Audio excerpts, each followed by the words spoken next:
Halo, Assalamualaikum warahmatullahi wabarakatuh. Bertemu lagi bersama saya, Fadli Sukovirianto, di mata kuliah Isu Kontemporer Keuangan Perbankan. Bismillahirrahmanirrahim.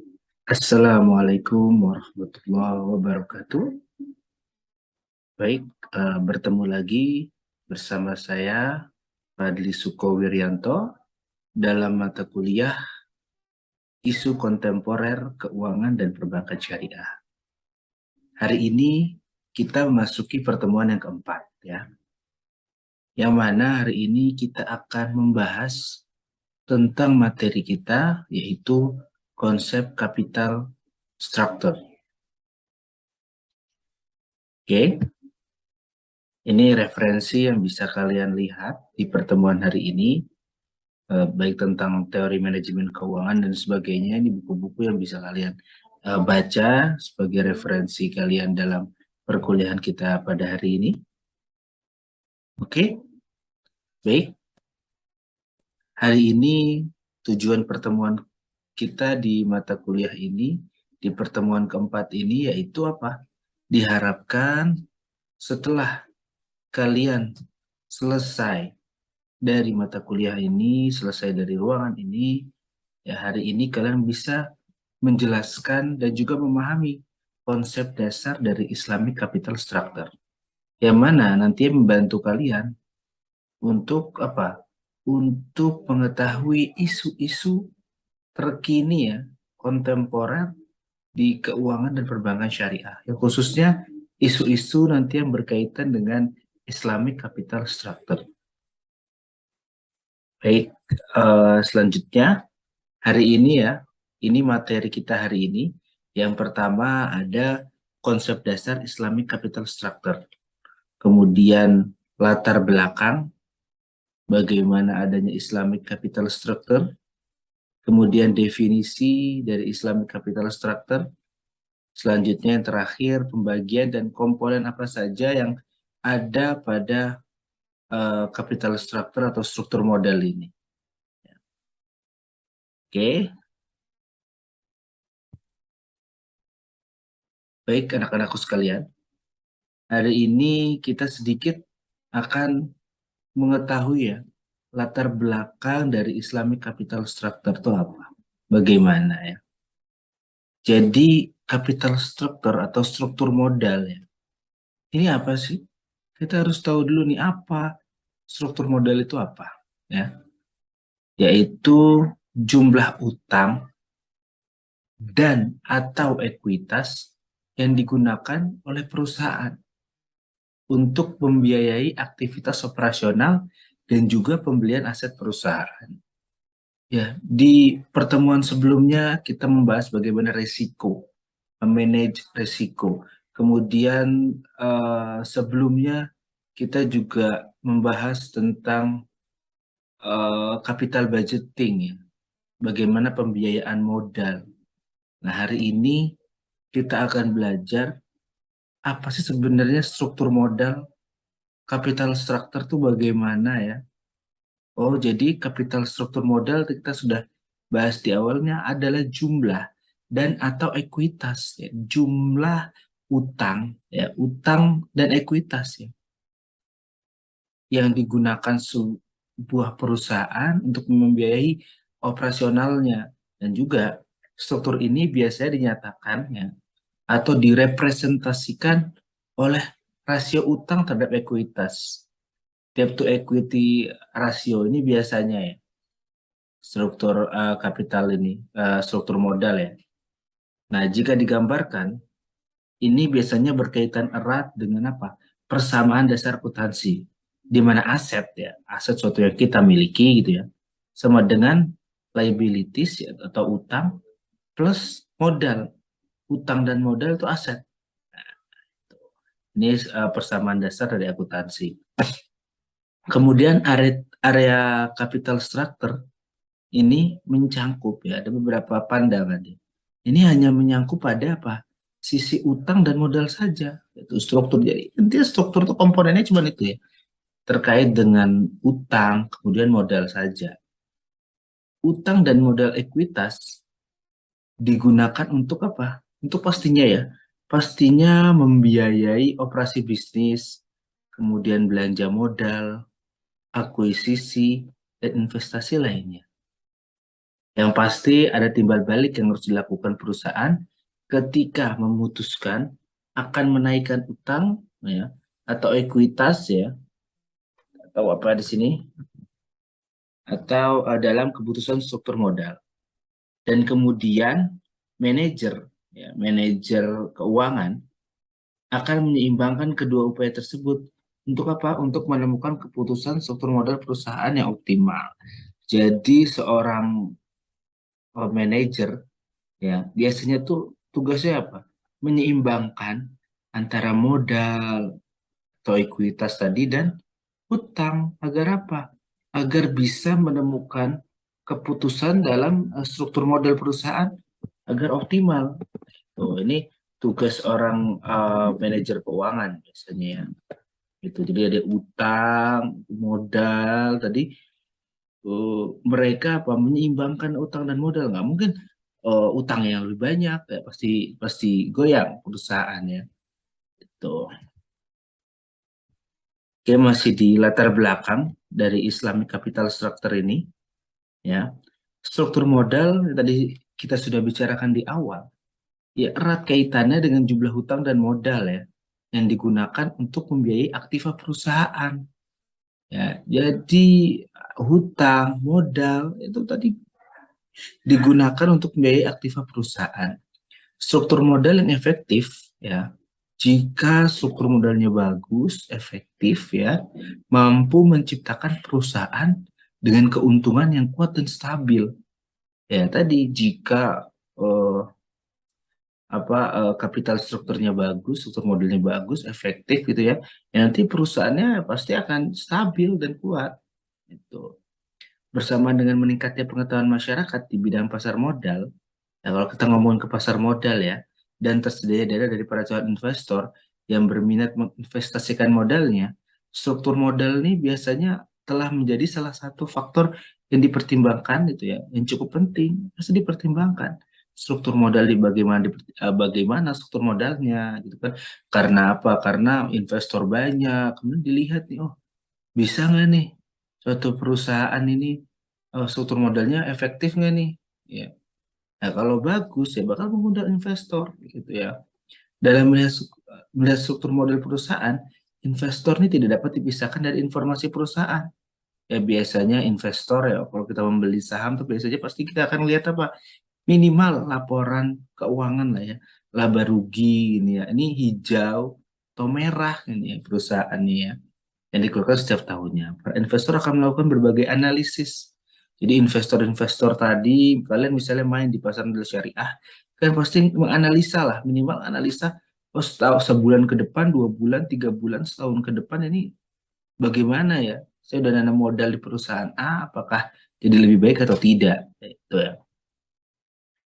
Untuk menanamkan modalnya pada perusahaan melalui informasi yang salah satunya berasal dari laporan keuangan. Gabungan hutang dan ekuitas untuk pendanaan perusahaan merupakan bahasan utama dari keputusan struktur modal atau capital structure decision. Gabungan modal yang efisien dapat menekan biaya modal yang dapat meningkatkan kembalinya ekonomi dan meningkatkan nilai perusahaan. Perusahaan yang hanya menggabungkan ekuitasnya, jadi cuma menggunakan ekuitas saja ya, modal saja tadi ya, disebut unlevered firm. Sedangkan yang menggunakan gabungan ekuitas dan berbagai macam hutang disebut levered firm. Nah, ini ada beberapa istilah ya terkait perusahaan yang hanya menggunakan ekuitas atau nanti gabungan ya, ekuitas dan berbagai macam modal ya, ini namanya levered firm. Oke. Oke. Setelah itu, setelah tahu latar belakang, oh jadi setiap perusahaan tuh butuh nih struktur modal yang baik gitu ya. Nah, kita harus mengerti nih apa sih struktur modal itu ya. Struktur modal ya adalah keputusan keuangan mengenai penggalangan dana dari berbagai sumber dana. Ini menurut Awan dan Amin ya. yang terdiri dari utang dan ekuitas. Jadi ya inti struktur modal tadi utang dan ekuitas gitu ya.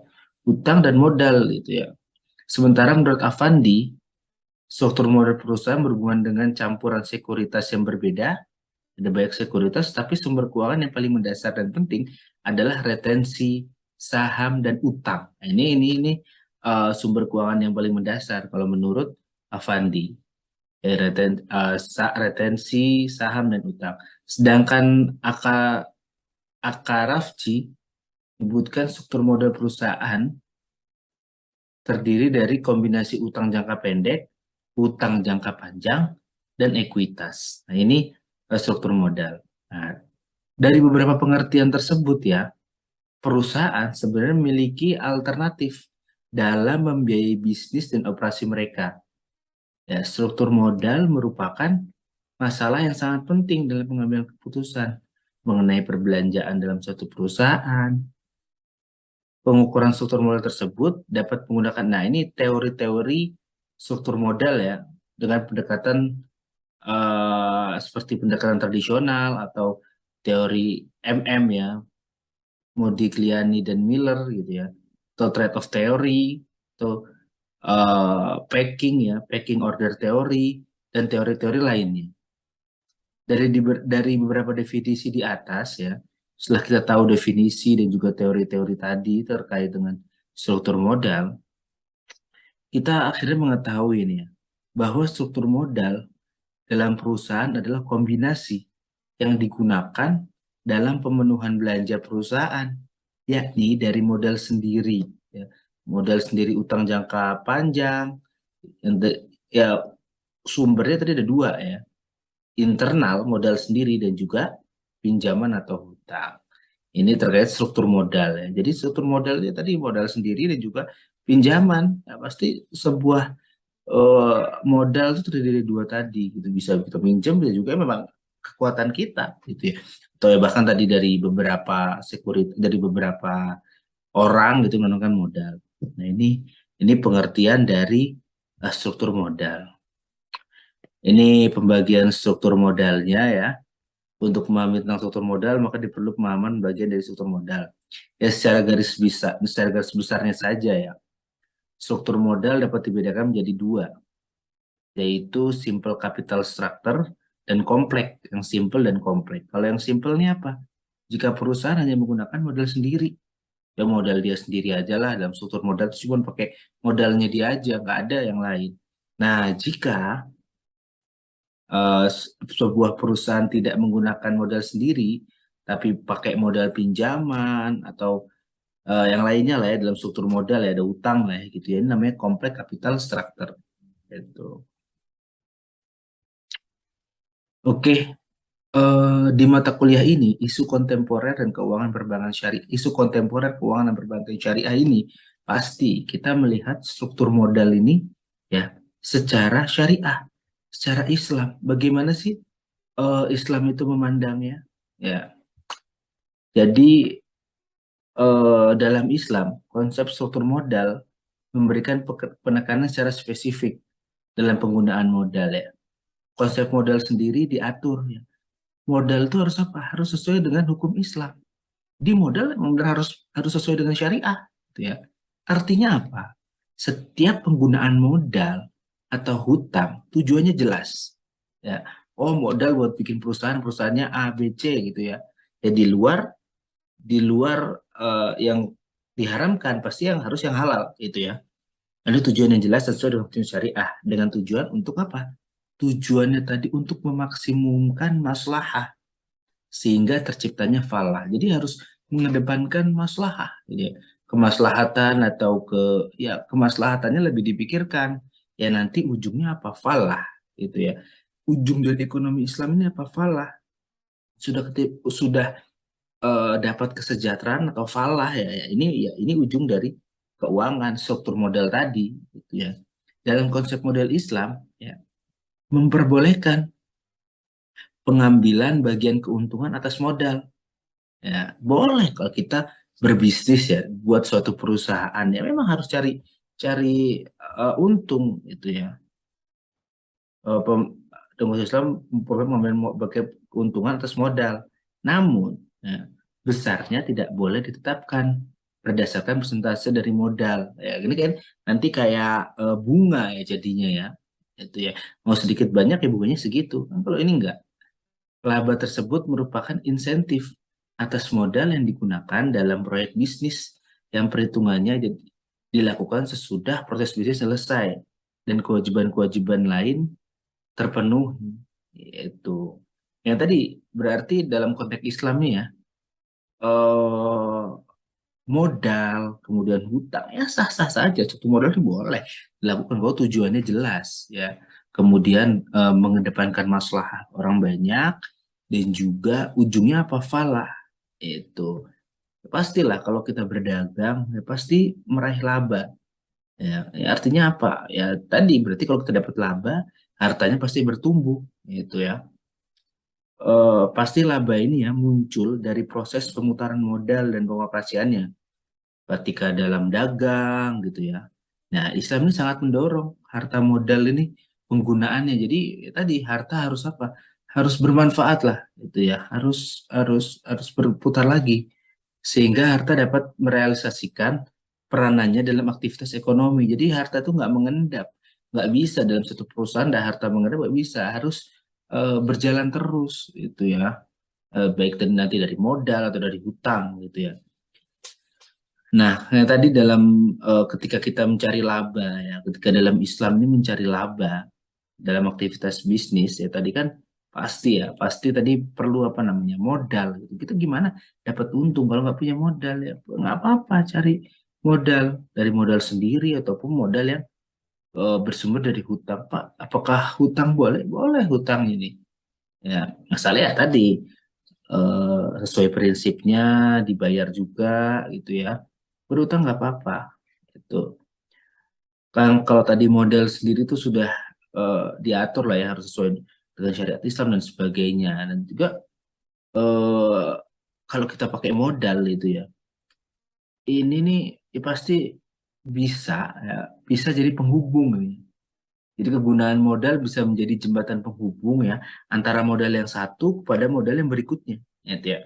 Dalam sistem ekonomi Islam ya diharuskan modal itu apa tadi saya bilang harus terus berkembang, nggak boleh stagnan, gitu ya, nggak boleh diem, gitu ya. Pengembangan bisnis yang memerlukan modal dalam Islam harus berarti syariah, ya tadi sesuai syariah, itu ya. Kemudian manan ya, Bagir Manan ini juga menjelaskan bahwa Islam mengakui modal serta perannya dalam kegiatan perusahaan, apa-apa, itu ya. Karena sebenarnya Islam memperbolehkan pengambilan bagian keuntungan atas modal tadi, tapi besarannya, ya besaran dari berapanya ini nggak boleh ditetapkan berdasarkan presentasi dari modal. Laba tersebut merupakan insentif atas modal yang digunakan dalam proyek bisnis yang perhitungannya dilakukan sesudah proses bisnis selesai. Itu. Dengan demikian dikatakan bahwa laba keuntungan tadi merupakan pembayaran untuk asumsi resiko. Jadi di dalam Islam ini laba ya, merupakan pembayaran untuk asumsi resiko bagi perusahaan.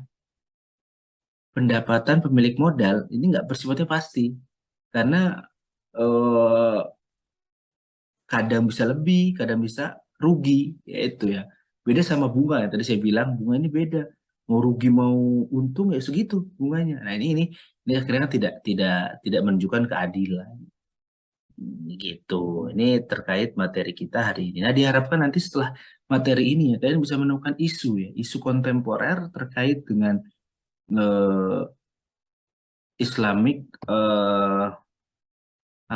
Islamic structure ya, Islamic eh, capital structure. Jadi kita juga harus bisa bedain ya, apakah itu isu, apakah itu masalah. Mungkin saya udah pernah ngomong ya. Jadi isu itu pasti yang akan terjadi, gitu. Kalau masalah ini ya sudah terjadi. Masalah ya kayak misalnya COVID ini, COVID di Indonesia ini ya awalnya pernah jadi isu ketika belum besar 2019 akhirnya menjadi isu. Oh bener nggak ya, bener nggak ya kejadian. Tapi ketika sekarang sudah menghabiskan bertriliun-triliun ini ya untuk pembiayaan untuk ya vaksin dan sebagainya ini jadi masalah itu isu tadi bisa terselesaikan biasanya ya isu bisa terselesaikan ya kalau ada apa ada mitigasi ada problem solving base-nya isu. Nah, kalian juga bisa menemukan isu-isu terkait struktur capital structure ini ya. Ya mungkin nanti penyelesaiannya based on isu gitu, bukan problem solving lagi, jadi isu solving gitu. Oke, baik, mungkin itu saja untuk pertemuan hari ini. Tetap jaga kesehatan di masa-masa saat ini. Tetap pakai masker, budayakan hidup sehat ya. Terima kasih atas perhatiannya. Assalamualaikum warahmatullahi wabarakatuh.